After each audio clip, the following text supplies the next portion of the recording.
Computers are fascinating machines, but how do they really work? Let's break it down. First, there's the CPU, or central processing unit. Think of it as the brain of the computer.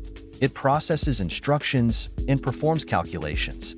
Every action you take on a computer, from typing a document to playing a game, is processed by the CPU. Next, we have the RAM, or random access memory.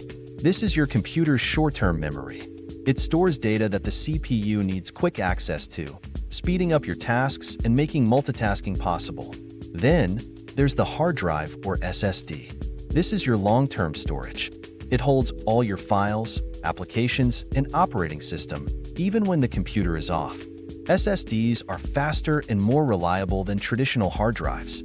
The motherboard is the backbone that connects all these components together, ensuring they can communicate and work as a cohesive unit. Don't forget the GPU, or graphics processing unit. It's responsible for rendering images and videos. If you're into gaming or graphic design, a powerful GPU makes all the difference. Finally, there's the power supply.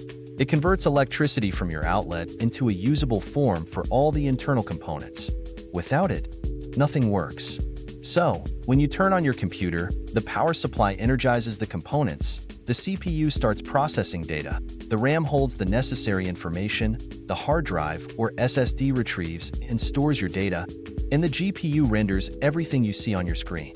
Understanding these parts and how they work together can give you a deeper appreciation of the technology we often take for granted.